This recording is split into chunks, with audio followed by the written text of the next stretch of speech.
যেখানে রয়েছি সেটা হাইওয়ে, দুর্গাপুর এক্সপ্রেসওয়ে বলে। আসুন প্রথমে দেখাই কীরকম দেখতে এই হাইওয়েটা, কারণ এই হাইওয়েটা না দেখালে এবং তারপরের চিত্রটা না দেখালে এই যে এপিসোড, সেই এপিসোডটা শেষ হবে না। আমি এই মুহূর্তে যেখানে দাঁড়িয়ে রয়েছি সেটা সিঙ্গুর। এই হচ্ছে সিঙ্গুরের এক্সপ্রেসওয়ে। এই সিঙ্গুর এক্সপ্রেসওয়ে মানে এখান থেকে একদম এই যে রাস্তা, এটা দুর্গাপুর এক্সপ্রেসওয়ে। সামনে একদম সোজা চলে গেছে বর্ধমান, আর পেছনে কলকাতা, আর বাঁদিকে টাটা বাঁদিকে যদি আপনি তাকান, দ্য গ্রেট সিঙ্গুরের টাটার ফ্যাক্টরির জমি। এটাই হলো সেই সিঙ্গুরের টাটার ফ্যাক্টরির জমি। এবং বিদেশি বিনিয়োগকারীরা তারা যদি টাটার ফ্যাক্টরিতে আসার চেষ্টা করেন, তাহলে তাদেরকে ঠিক এভাবে নামতে হবে এবং এই রাস্তা দিয়ে যেতে হবে। এখন আর বড় লরি ঢোকে না, এখন বড় বড় টেসলার মতন কোম্পানি আর ভাবে না কলকাতার কথা। এবং এই গোটা যে গ্রামটা, সেটা শহর হওয়ার কথা ছিল।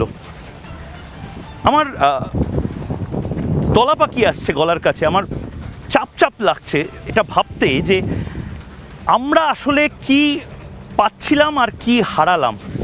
একটা সময়ের নয়ডা, একটা সময়ের বিস্তৃত চাষা জমি ব্যাঙ্গালোরের যেরকম ছিল, এটাও আসলে ঠিক সেরকম ছিল। এবং এই যে এই পাঁচিলগুলো এটা একটা সময় টাটা ফ্যাক্টরির পাঁচিল ছিল। সব শেষ, পাঁচিলটা রয়েছে ভাঙা অবস্থায়। হাজার হাজার মানুষের স্বপ্ন নষ্ট হয়ে গেছে, মাটি জেকে সেই পড়ে রয়েছে। এবং আমরা এপাং ওপাং ঝপাং, আমরা সবাই ড্যাং ড্যাং, কোলা ব্যাঙের আছে ঠ্যাং, এ সমস্ত কিছু বলে শ্রাদ্ধ করছি। শিল্পের শ্রাদ্ধ বাড়িতে এসেছি। ঠিক এখান থেকে শিল্পের শ্রাদ্ধ বাড়ি যেতে সময় লাগবে 2 মিনিট। চলুন।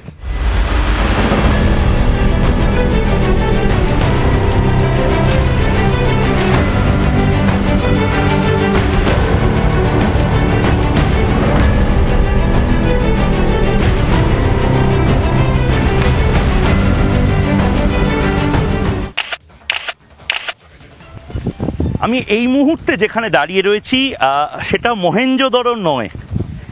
মহেঞ্জোদড়ো আপনারা জানেন, মহেঞ্জোদড়োকে বলা হয় মৃতের স্তূপ। যদিও শিল্পের মৃত দেহ, অর্থাৎ ডেড বডি, সেই ডেড বডি এখানে প্রচুর পড়ে রয়েছে। এই মাটি, যে মাটি এই মুহূর্তে আমার হাতে রয়েছে, সেই মাটি নাকি অসম্ভব ভালো মাটি। এই মাটিতে কৃষিকাজ হবে এবং সে কারণে এই মাটিটা শিল্পের জন্য ব্যবহার করতে দেওয়া হলো না। দূরে যে হাইওয়েটা দেখছেন, এটা দুর্গাপুর এক্সপ্রেসওয়ে। এই দুর্গাপুর এক্সপ্রেসওয়েতে মমতা বন্দ্যোপাধ্যায় লাগাতার অনশন করেছিলেন। 28 দিন মমতা বন্দ্যোপাধ্যায় অনশন করেছিলেন এবং আপনারা দেখতে পাচ্ছেন হাঁটতেও আমি পাচ্ছি না, এমনই অবস্থা এখানে। এই দুর্গাপুর এক্সপ্রেসওয়ে ঠিক পাশে, ওইখান থেকে একেবারে দিগন্ত বিস্তৃত যে জায়গা, সেই জায়গা একরের পর একর জমি। সেই জমিটা আসলে টাটাকে দেওয়ার কথা ছিল। 40 একর জমি, 40 একর, 40 একর জমি। সেই জমিতে এই মুহূর্তে কোনো ধরনের কোনো চাষাবাদ হয় না। আমি দেখানোর জন্য বলবো, সবুজ হয়ে আছে ঘাসে, কিন্তু এখানে এখনও না সর্ষে চাষ হয়, না কোনো ফ্যাক্টরি হয়েছে, না কোনো ফ্যাক্টরি হওয়ার সম্ভাবনা রয়েছে। এবং এমন একটি পরিস্থিতিতে আমরা এই মহা শ্মশানে দাঁড়িয়ে রয়েছি। এটাই বোধহয় শিল্পের মহা শ্মশান বলা যায়। এবং আজ আমরা এখানে কথা বলবো সিঙ্গুরের বিজেপি প্রার্থী অরূপ কুমার দাসের সঙ্গে। চলুন।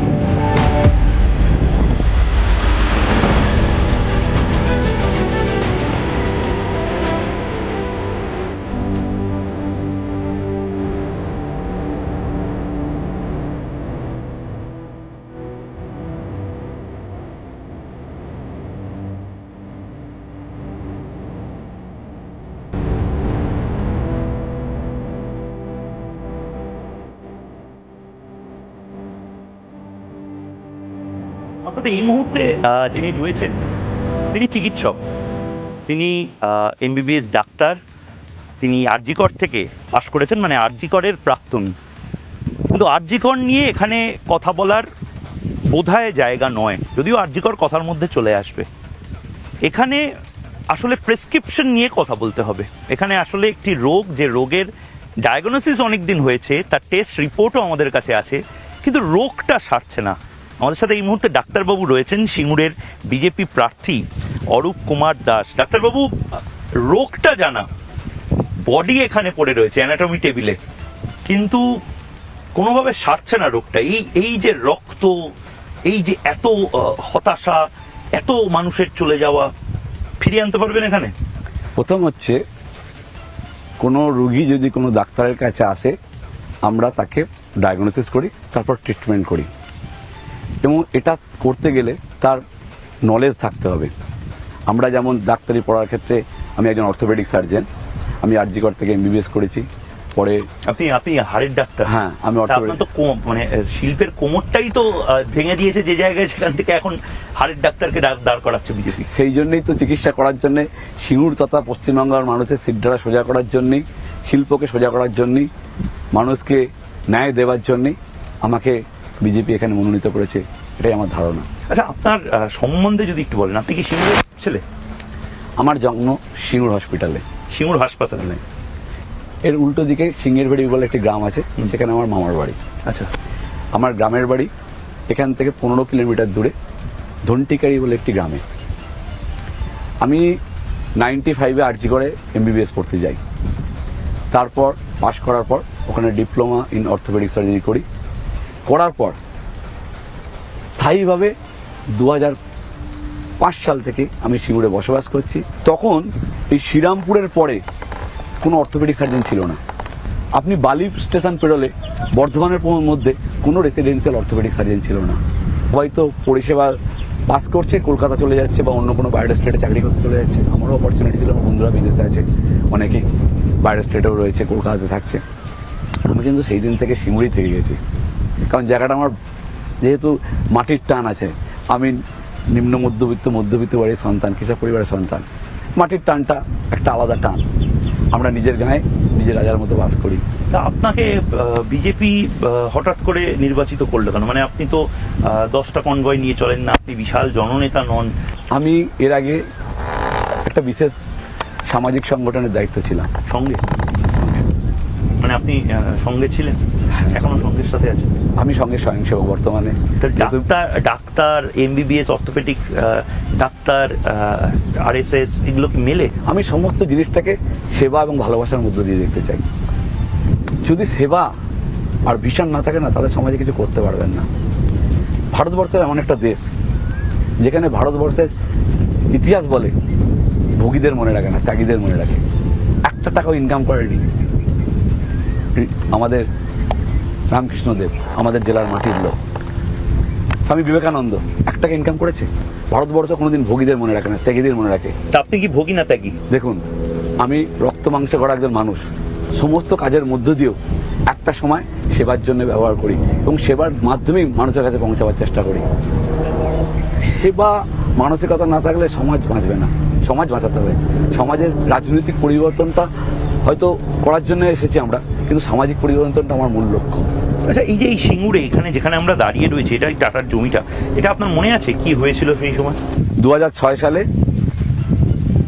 টাটা জন্যে বামপন্থ গভর্নমেন্ট জমি অধিগ্রহণ করলো 997 একর। তখন শুরু হলো জমি আন্দোলন। দেখুন, কোনো জায়গায় যদি কোনো জমি অধিগ্রহণ বা কোনো কিছু হয়, তখন সাধারণ মানুষের সঙ্গে, ওখানকার চাষিদের সঙ্গে একটা আলোচনা করার দরকার ছিল।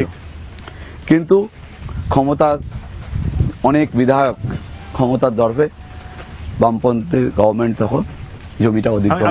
আমি শুনেছি এখানকার হুগলির সিপিএম এর অনেক নেতাই নাকি বুদ্ধবাবুকে সেই সময় পেছন থেকে বিশ্বাসঘাতকতা করে দিয়েছিলেন। বুদ্ধবাবু এবং নিরুপম সেন নাকি এমনভাবে জমিটা নিয়েছিলেন, এবং সেই সময় মানে মানুষের একটা অদ্ভুতভাবে দুভাগে ভাগ হয়ে গেছিল। চাকরিটা দরকার ছিল, শিল্পটা দরকার ছিল। দেখুন, বুদ্ধবাবু শিল্প করতে চেয়েছিলেন, তার পদ্ধতিগতভাবে গলদ ছিল। আমার মনে হয়েছে ব্যক্তিগতভাবে বা তখনকার মানুষের সঙ্গে কথা বলে যেটা মনে হয়েছে, দেখুন আমি একটা কৃষক পরিবারের সন্তান। আমার বাবা একটা কথা বলতেন, বাবা আর যাই হোক জমিটা রক্ষা করিস, জমিটা কিন্তু তুই হয়তো ডাক্তার হয়ে চলে যাবি, কিন্তু জমিটা বিক্রি করে দিস না, জমিটা যেন চাষ হয় বাবা। এটা একটা সেন্টিমেন্ট। অবশ্য বৃহত্তর প্রয়োজনে সমাজের স্বার্থে যদি কাজে লাগে তখন তো ব্যবহার করা যেতে পারে, সেটা বোঝানো যায়, না করে অধিগ্রহণ করলো। সেই সুযোগটাকে নিল বর্তমানে যে গত সরকার, তৃণমূল সরকার, তখন তারা বিরোধী আসনে ছিল, তারা এটা রাজনৈতিকভাবে ব্যবহার করলো। তারা শিল্পটাকে এখান থেকে দূর করে দিল, পাঠিয়ে দিলেন তৎকালীন মুখ্যমন্ত্রী সম্মানীয় মোদিজির রাজ্য গুজরাটে। 1 টাকায়, মানে 1 টাকায়, জানেন, 1 টাকায় জমি টেলিফোন করেছিলেন। আমার এখনো গল্পটা মনে আছে। রতন টাটা সেই সময় হতোদ্যম হয়ে বসে রয়েছেন যে প্রেস কনফারেন্স অলরেডি করে নিয়েছেন। নরেন্দ্র মোদীও দেখেছেন যে প্রেস কনফারেন্সে তিনি বলছেন যে আমি তো বলেছিলাম মাথায় বন্দুক ঠেকালেও আমি এখান থেকে যাব না, কিন্তু মমতা বন্দ্যোপাধ্যায় তো ট্রিগারটাই চিপে দিলেন এবং তারপর বললেন যে আমি এখান থেকে যেতে চাইনি, আমি যেতে বাধ্য হচ্ছি। তারপরে নাকি নরেন্দ্র মোদী রতন টাটাকে টেলিফোন করেন এবং বলেন যে কত তাড়াতাড়ি আপনি গুজরাটে আসতে পারবেন, আমি চার্টার্ড ফ্লাইট যে আপনার আছে তার ল্যান্ডিংয়ের পারমিশনও করিয়ে দিচ্ছি, ইমিডিয়েটলি আপনি আসুন। 1 টাকাতে জমি শুধু নয়, ইলেকট্রিসিটি, রাস্তা, জল সব মিলিয়ে 1 টাকায় তিনি বলেছিলেন আপনি এস্টাবলিশ করুন সেই জমি। এখনো স্মৃতিচিহ্ন বহন করে রেখেছে। এই যে এখানে এক একটা করে লোহার পুরো পুরো স্ট্রাকচার, তার মানে এর ভেতরে স্ট্রাকচার আছে, পুরো পুরো কংক্রিট স্ট্রাকচার আছে। আপনি যদি আরো ভিতরের দিকে যান তাহলে আরো দেখি না, আরো ভিতরের দিকে, মানে ওই এগুলো পাল্টে ভেতর দিকে যাওয়া যায়, তাহলে কিন্তু আপনি দেখতে পাবেন যে আরো পিলার রয়েছে। এখানে কি চাষাবাদ হবে, এখন হওয়ার সম্ভাবনা আছে? অলিক কল্পনা।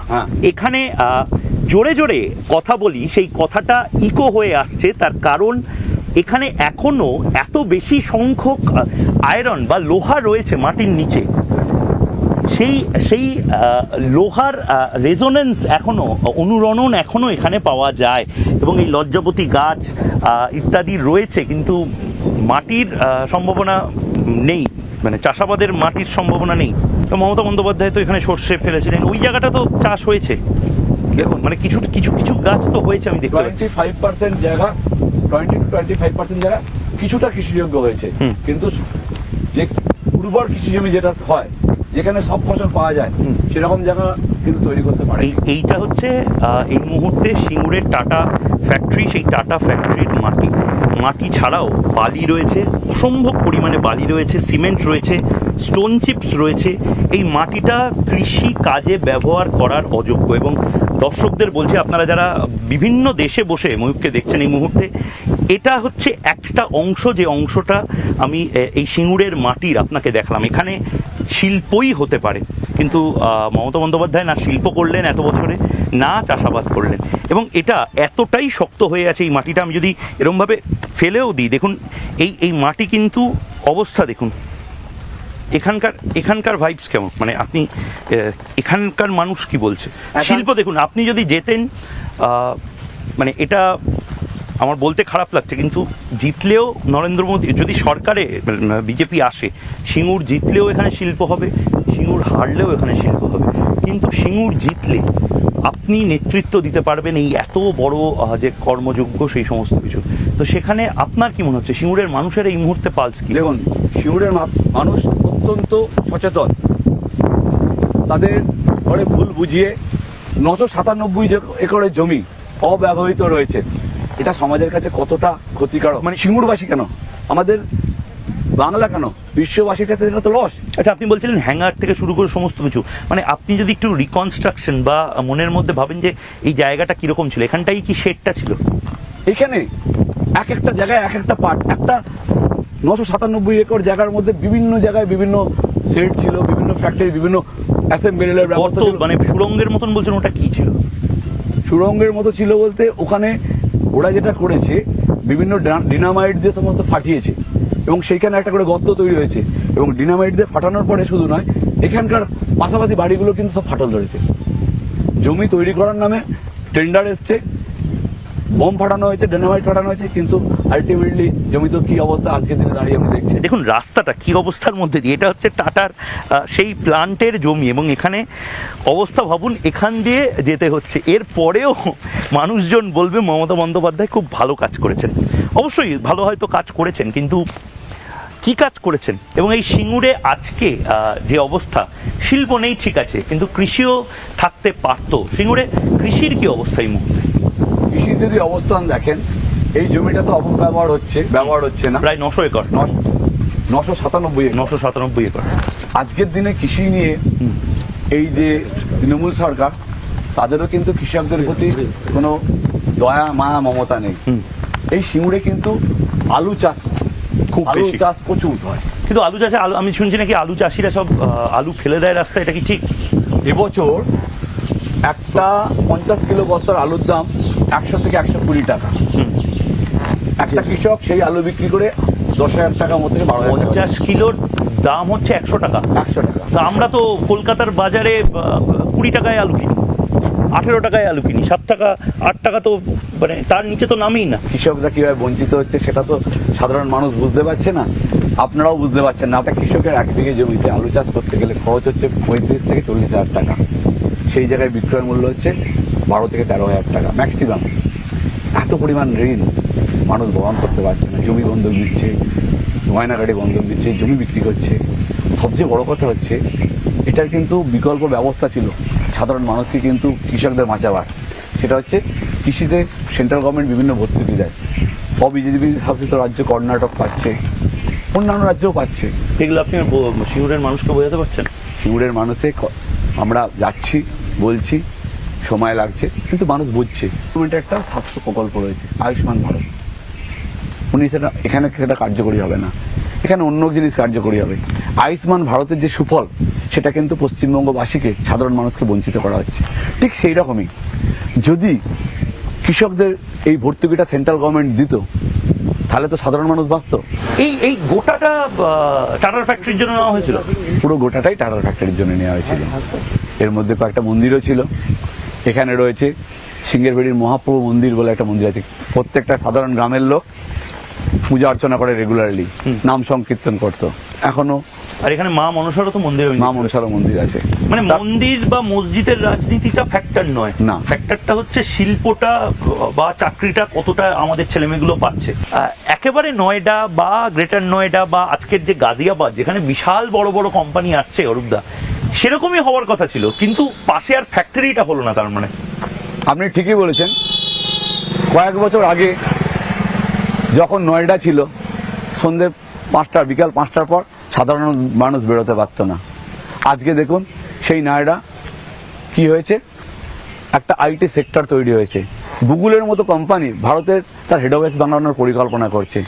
রাতে, দিন নয়, রাতের বেলাও মেয়েরা, ছেলেদের কথা বাদ দিন, মেয়েরাও কিন্তু নিরাপদে ঘুরে বেড়াচ্ছে। এটাই তো চাই আমরা। সিঙ্গুরের মাটিতে এমন কোনো শিল্প হবে যেখানে ছেলে মেয়েরা কাজ করবে, বাড়ির ছেলেটা বাড়িতে থাকবে, শিল্প করতেই হবে এবং আমরা করবই। এটা সিঙ্গুরের মানুষকে বোঝাতে পারছেন আপনারা? অবশ্যই সিঙ্গুরের মানুষ বুঝতে পারছে এবং তারা বারবার বলছে, ডাক্তারবাবু আমাদের চাই কাজ, আমাদের চাই শিল্প। আপনার বিরোধী যারা রয়েছে, মানে যে বিরোধী আপনার দাঁড়িয়েছে, সে কি বোঝাচ্ছে এটা নিয়ে? কারণ সে তো 16 বছর দেখেছে দিব্যি শিল্প ছাড়াই সে জিতে এসছে। তখন কোনো মানুষ বোঝাতে পারেনি। সাধারণ মানুষকে বোঝাতে হবে যে শিল্প হবে, শিল্প নগরী হবে, কাজ পাবে। শুধু সিঙ্গুর কেন, সিঙ্গুরের পাশাপাশি লোকজন কাজ পাবে। শিক্ষিত যুবক পরিযায়ী শ্রমিক হয়ে, পরিযায়ী হয়ে পশ্চিমবঙ্গের বাইরে যাবে না। পশ্চিমবঙ্গ থেকে পড়াশোনার মানটাও দেখুন না কীভাবে হচ্ছে। প্রাইমারি স্কুলগুলো সব বন্ধ হয়ে যাচ্ছে, ছাতার মতো ইংলিশ মিডিয়াম স্কুল করছে। হায়ার ইনস্টিটিউটগুলোর অবস্থা দেখুন না। আপনার অন্যান্য আগের যে এমএলএরা রয়েছে, তারা তো খাটের তলায় টাকা, গার্লফ্রেন্ডের বাড়িতে টাকা, চাল চুরির টাকা, ডাল চুরির টাকা, কৃষকের টাকা, ডিম থেকেও তো আমি শুনেছি মিড ডে মিলের ডিম থেকে পর্যন্ত টাকা নিয়েছে। তা আপনি কি করে উঠতে পারলেন? মানুষ কিন্তু খারাপ হয় না, পরিবেশ এবং সমাজ তাকে খারাপ বানায় অনেকাংশে। আজকে আপনাদের একটা ছোট গল্প বলি, আপনারা সবাই পড়েছেন। একজন ঠাকুরমশাই একটি পুজোর পাঠা নিয়ে কাঁধে করে যাচ্ছিলেন। চারজন অসাধু লোক, প্রথমজন বলল, ঠাকুরমশাই কী করছেন, কুকুর নিয়ে যাচ্ছেন? দ্বিতীয়জনও তাই বলল, তৃতীয়জনও তাই বলল। যখন চতুর্থজন বললো ঠাকুরমশাই কুকুর নিয়ে যাচ্ছেন, উনি কাঁধ থেকে কুকুরটা ফেলে দিলেন। তৃণমূলের কর্মীরা, তৃণমূলের যারা রয়েছে, সাধারণ মানুষকে কিন্তু এইভাবেই বোকা বানাবার চেষ্টা করছে।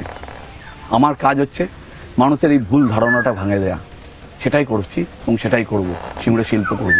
বেশ, আমরা এখন যেখানে দাঁড়িয়ে রয়েছি সেখানে পাখির ডাক রয়েছে, সেখানে আম, জাম, পেয়ারা, বহু গাছপালা রয়েছে। দূরে কোথাও একটা আজান দেওয়া হচ্ছে এবং এমন এক জায়গায় আজানের শব্দ পাচ্ছি যেটা মন্দির। এগুলো ফ্যাক্টর নয় আসলে বাংলায় রূপাই সাজু যেরকমভাবে ছিল, বাংলায় জসিমউদ্দিন ছিল, বাংলায় নজরুল ইসলাম আর রবীন্দ্রনাথ ঠাকুরও ছিল, কিন্তু বাংলায় শিল্প ছিল না। শিল্প আসার একটা স্বপ্ন বাংলায় বুদ্ধদেব ভট্টাচার্য দেখেছিল এবং নরেন্দ্র মোদী সেটা ইমপ্লিমেন্ট করে গোটা দেশে দেখিয়েছে। সিঙ্গুর, আমি শুরুটা করেছিলাম এই মহেঞ্জোদারো বলে, সেই মহেঞ্জোদারো শিল্পের মৃতদেহ বহন করে এই শিল্পের মহেঞ্জোদারো সিঙ্গুর থেকে হরপ্পার দিকে বাংলা এগোয় কিনা সেদিকে চোখ থাকবে, এবং চোখ থাকবে তাপসী মালিকরা এবার কোন পক্ষ নেয়। এখানেই শেষ করছি আজকের এপিসোড। আবার অন্য কোনো জায়গায়, অন্য কোনো শহরে যাব এবং এভাবেই কারো না কারোর সাথে কথা বলবো। ধন্যবাদ।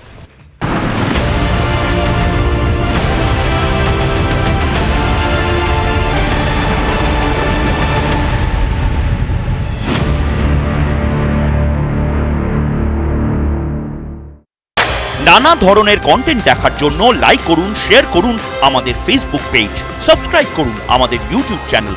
পাশাপাশি অন্যান্য ব্রেকিং নিউজের জন্য অবশ্যই চোখ রাখুন রিপাবলিক বাংলায়।